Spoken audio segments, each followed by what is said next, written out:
यहाँ देखिए। अरे ये कौन सा रूप धारण किया हुआ है तुमने?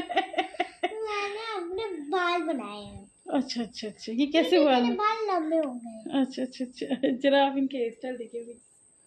ओह ओह वाह, अरे तुम कहाँ से ये स्टाइल बनाती हो? ये सारा स्टाइल इसका खुद का बनाया हुआ है। और ये फ़ोन है ना स्विच ऑफ पड़ा है, इसमें ना ये सेल्फी ले रही है। हाँ जी, लेना सेल्फी, ये देख। ये रात को बैठ के ये हंगामा होता है, मेरे ख्याल से टाइम कितना हो रहा होगा।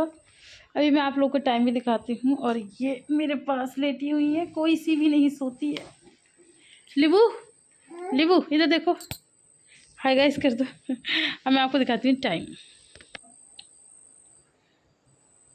टाइम बज रहे हैं पूरे 12 बज चुके हैं और हमारे घर में ये सब नाटक अभी चल रहा है।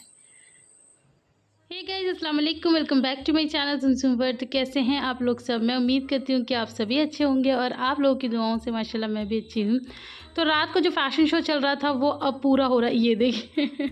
आयरा में इतनी ज़्यादा, मतलब मैं क्या ही बताऊँ, एक अल्लाह की वो जो एक्स फैक्टर होता है ना, वो है। और ये कुछ ना कुछ करके, मतलब नीचे पापा की दुकान पे ये कतरन वगैरह होती है ना, जो कपड़े काटते हैं तो जो बच जाती हैं, ये पीस उठा उठा के ले आती है और अपने बालों में क्लचर लगा लगा के कभी कोई हेयर स्टाइल करती है। अभी रात वाला तो आप लोगों ने देख लिया, अब ये सुबह वाला हेयर स्टाइल है। और यहाँ पर ये मॉडलिंग देखो, खुद ही कर रही है, मैं कुछ भी नहीं कह रही कि ऐसे करो वैसे करो, बस वो खुद ही आई है और खुद ही ये सब करके और अब जा रही है नीचे खेलने के लिए। तो मुझे ना कई बार हंसी आती है, खैर कहना नहीं चाहिए, लेकिन मुझे ऐसा लगता है कि एक उर्फी जावेद हमारे घर में भी है। अल्लाह बचाए, खैर उर्फी जावेद तो ना बने, लेकिन मुझे कहीं ना कहीं ऐसे डर तो लगता ही है। Welcome back.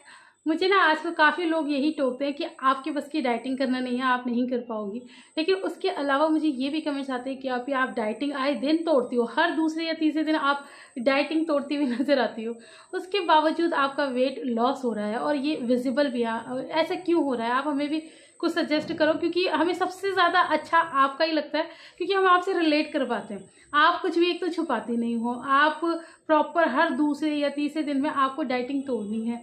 तो आप एक नॉर्मल लाइफ भी मेंटेन कर रहे हो और आप स्लिम भी हो रहे हो, तो ये जादू कैसे हो रहा है? तो मैं आपको बता दूं कि ये जादू हो रहा है इन टैबलेट्स की वजह से, क्योंकि मैं ले रही हूँ ये गुदूची द आयुर्वेदिज्म के ये टैबलेट्स। इन टैबलेट्स से मुझे काफ़ी ज़्यादा फ़ायदा है, लेकिन उसके बाद भी मैं आपको बता देती हूँ कि मुझे 3 चीज़ें मिलकर फ़ायदा कर रही हैं। लाइक पहले अगर मैं बात करूँ, जब मैं डाइटिंग पे नहीं थी, तो वही बात होती है ना कि बंदा जब डाइटिंग पे नहीं होता तो फिर उसके दिमाग में ना तो कोई रिग्रेट होता, ना कोई डर होता, और वो खुलेआम खाता है। फिर तो उसको खाना ही है, क्योंकि उसको पता है कि हम तो एक नॉर्मल लाइफ जी रहे हैं। तो अब जैसे कि मैंने खुद को समझाया हुआ है कि हाँ, मैं ऑन डाइट रहूँगी। अब वो 2-3 दिन तो मैं डाइट पे रहती हूँ ना, आप वो भी देखो। हाँ, 2-3 दिन बाद टूट जाती है, बट वो 2-3 दिन मेरे मेंटेन रहते हैं। पहली चीज़ वो इफ़ेक्ट कर रही है। दूसरी कि मैं एक्सरसाइज़ रेगुलर करती हूँ, और अगर किसी दिन मेरी मिस हो जाती है तो मैं डांस कर लेती हूँ, तो उससे भी फ़र्क पड़ता है, ठीक है। और तीसरा है ये टैबलेट। अगर मैं ये ना लूँ ना, तो फिर शायद मेरा ये सब करना भी थोड़ा वर्थलेस हो जाए, क्योंकि फिर उतना ज़्यादा इतनी जल्दी इफ़ेक्ट नहीं दिखेगा आप लोगों को। तो ये टैबलेट्स मुझे बहुत ज़्यादा हेल्प कर रहे हैं, और मैं इसको लेके इतनी ज़्यादा खुश हूँ कि मुझे बहुत ज़्यादा हाई भी नहीं करनी पड़ती और मेरा वेट लॉस भी हो रहा है। तो इन टैबलेट में क्या है, इसके क्या इंग्रेडिएंट्स है, ये कितने का है, इसे किस तरह से लेते हैं, वो सब मैं आगे आपको दिखा दूँगी।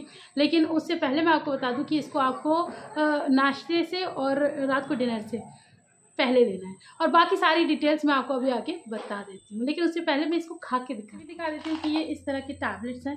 मैं अलग से भी दिखा दूँगी। तो ये छोटी सी है, ज़्यादा बड़ी भी नहीं है।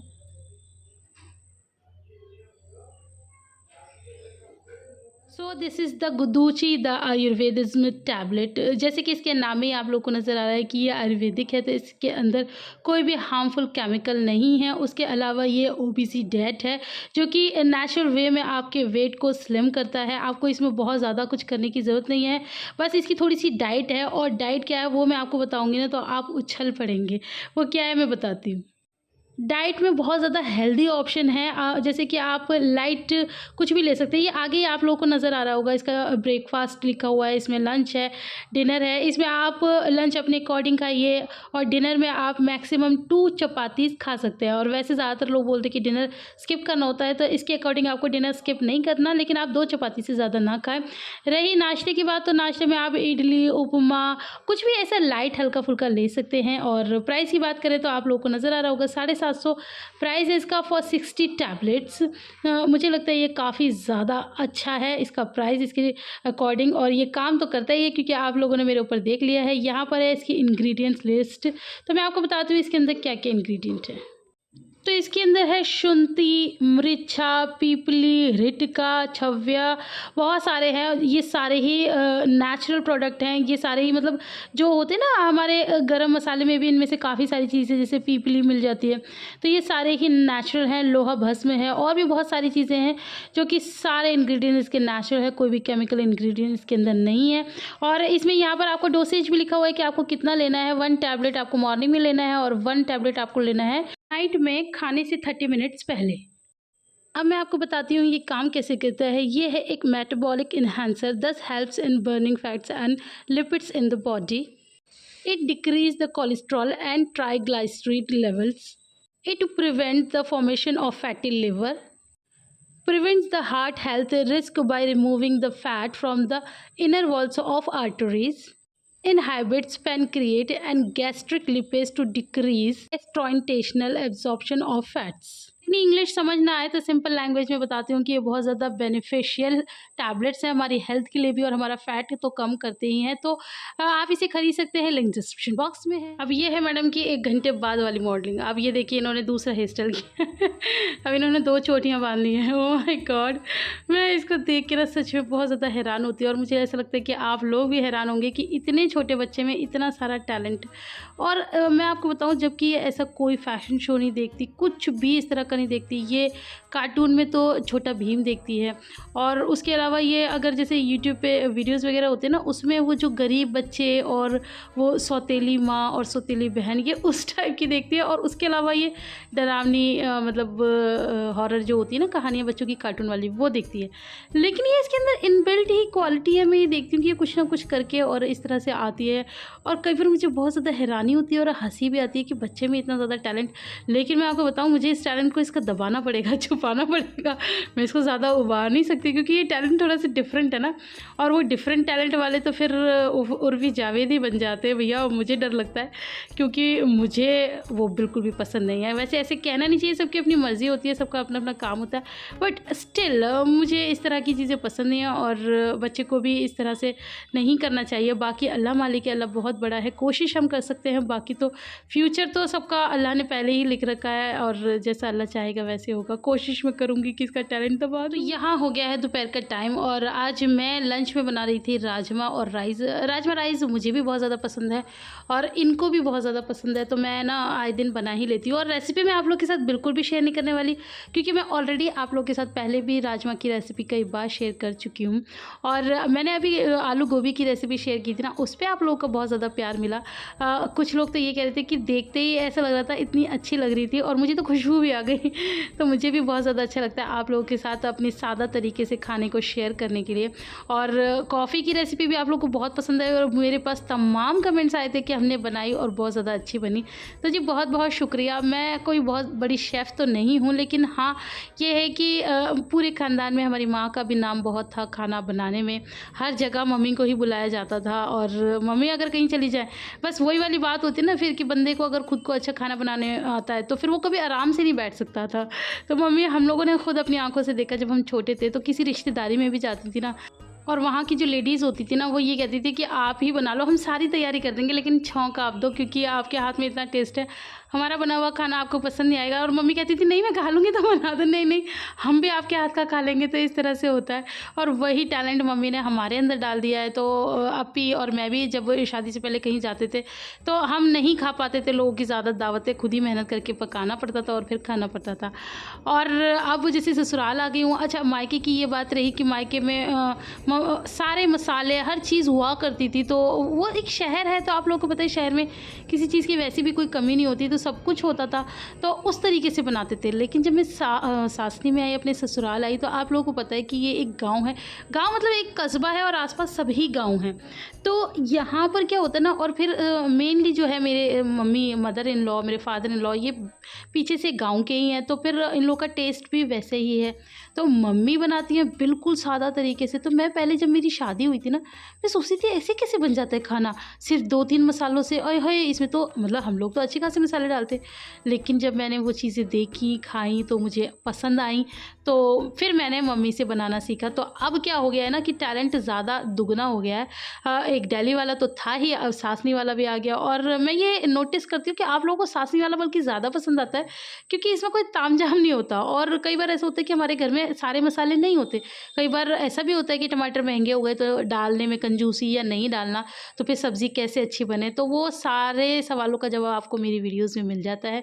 मैं कम मसालों से भी अच्छा खाना बना लेती हूँ और ज़्यादा मसालों से भी। तो यहाँ बातों-बातों में खाना भी बन गया है और मैंने बनाया है रायता, राजमा, राइस, प्याज़ और थोड़ा-सा अचार। तो यहाँ पर अब हम दोनों माँ-बेटी बैठ के खाएँगे। आयरा और उसके पापा खा भी चुके हैं और आयरा ट्यूशन भी जा चुकी है। तो बस अब मुझे बहुत ज़ोरों से भूख लग रही है, क्योंकि सुबह से ना मैं अब थक चुकी हूँ। तो अब मैं फटाफट से खा लेती हूँ खाना। आप लोग भी आ जाइए, बिस्मिल्लाह पढ़ लीजिए।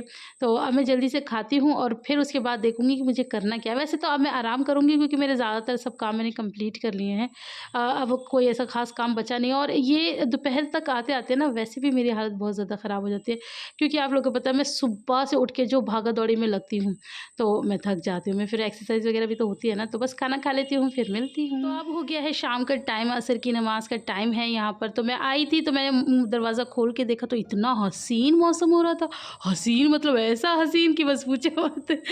हाँ, वो मैंने इंस्टाग्राम पे रील बनाई थी पहले ही। अभी तो ख़ैर मैं बिल्कुल भी इस तरह की कोई ऐसी वीडियोज़ ना बनाती हूँ और इंशाल्लाह ना ही बनाऊँगी। तो यहाँ पर इतना बेहतरीन मौसम हो रहा है कि बस क्या ही कहने, और हवा भी बड़ी ठंडी-ठंडी चल रही थी। तो यहाँ पर मैं आपको दिखाती हूँ बंदर का क्लोज़अप लेके। बंदर को देखो वहाँ पर सामने एक टंकी के ऊपर बैठा हुआ है। तो ये आप क्लोज़अप में देखिए, बंदरों की मौज है।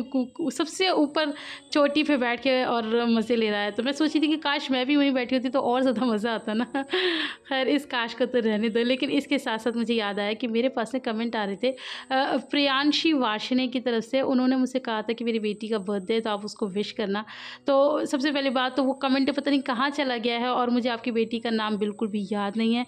मैंने ढूँढने की भी कोशिश की लेकिन मुझे नहीं मिला। पता नहीं आपने कौन-सी वीडियो पे किया था। और सही बताऊँ तो मेरे पास अब इतना भी टाइम नहीं है कि मैं फिर बैठ के उसे ढूँढूँ। तो बहरहाल आपकी बेटी का नाम जो भी हो बेटा, आपको जन्मदिन की बहुत-बहुत मुबारकबाद, बिलेटेड हैप्पी बर्थडे।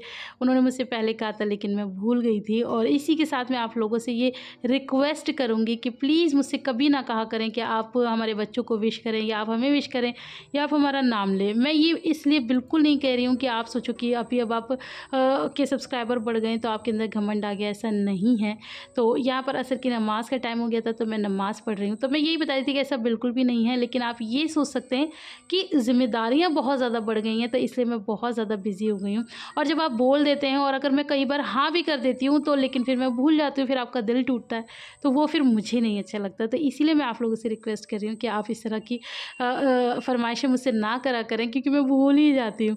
उस वक़्त मुझे याद रहता है लेकिन बाद में आप लोग को पता है कि मैं नहीं याद रख पाती। तो यहाँ पर जानमाज़ भी मेरी उड़ रही थी, दुपट्टा भी मेरा उड़ रहा था, सब कुछ उड़ा-उड़ा जा रहा था क्योंकि इतनी ठंडी हवाएँ चल रही थी और मुझे बहुत ज़्यादा सुकून लग रहा था, बहुत ज़्यादा अच्छा लग रहा था।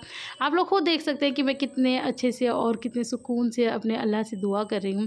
तो मैंने अभी आप लोगों से यही कहा था ना कि मैं आयरा के इस टैलेंट को दबाऊँगी, तो जी हाँ, मैं इसको उसके इस टैलेंट को दबाऊँगी क्योंकि मुझ में भी ये अच्छा बहुत ज़्यादा टैलेंट था। और मैं भी जैसे जब कॉलेज लाइफ में थी तो मैंने भी शोज़ वगैरह किए, स्टेज शो किया है, मैंने मॉडलिंग भी किया है, मैंने सब कुछ किया हुआ है। तो अब थोड़ा-सा लगता है कि ये सब चीज़ें गुनाह हैं, हमारी शरीयत में नहीं है। तो मैं कोशिश करूँगी कि अपने बच्चे को एक अच्छी तरबियत दे सकूँ। बाकी नसीब की बात होती है कि वो बड़ी होके क्या बनेगी, ये मेरे हाथ में नहीं है। और यहाँ मैं बस अल्लाह से दुआ करूँ कि अल्लाह तो सबको खुशियाँ दे, सबके घरों में खुशी और आबादी दे। इसके साथ ही मैं एक और कमेंट लूँगी। अरशद परवेज़ की तरफ से मेरे पास कमेंट आया था कि अपी जैसा आपका हाल है ऐसे ही मेरा हाल है, और घी बनाना तो दूर की बात है, मैं तो खाना भी टाइम से नहीं खा पाती। अगर सुबह नाश्ते का टाइम ही नहीं मिलता तो मैं डायरेक्ट लंच करती हूँ। मेरे ऑलरेडी 3 बच्चे हैं और अब मैं चौथी प्रेगनेंसी मतलब मेरी है। और बच्चे बहुत मुझे परेशान करते हैं तो मैं कई बार बार रो लेती हूँ। तो मैं ये कहना चाहूँगी कि डियर ऐसा बिल्कुल ना करें। आप हिम्मत से काम लें, अल्लाह आपके साथ है, और खुश रहा करें और खाना टाइम से खाएं। अस्सलाम वालेकुम। अभी शाम का टाइम हो रहा है और इतनी अच्छी हवा चल रही है, इतनी अच्छी हवा चल रही है, मैं क्या ही बताऊँ। इतना अच्छा, इतना खूबसूरत नज़ारा मुझे नहीं लगता कि मैंने रेयरली कभी देखा होगा। मुझे बहुत अच्छा लग रहा है, बहुत अच्छी फीलिंग आ रही है, बहुत अच्छी वाइब्स आ रही हैं और बहुत अच्छा लग रहा है। बस ऐसा लग रहा है इबादत ही करती जाऊँ, और मैं इबादत ही करूँगी। मैंने सोचा हुआ है कि मैं ज़्यादा बात नहीं करूँगी। और मौसम मैंने आप लोगों को ऑलरेडी दिखा दिया है। शाम का टाइम है, मुबारक टाइम है, बहुत ही मुबारक। कहते हैं ना, शाम का जब 2 वक्त मिलते हैं, अभी 2 वक्त नहीं मिल रहा है, असर की नमाज़ पढ़ी है मैंने, मगरिब की नमाज़ में टाइम है, बट मौसम इतना प्यारा हो रहा है। तो चलो फिर मैं अब जल्दी से कुरान की तिलावत कर लेती हूँ और फिर मिलती हूँ, है ना।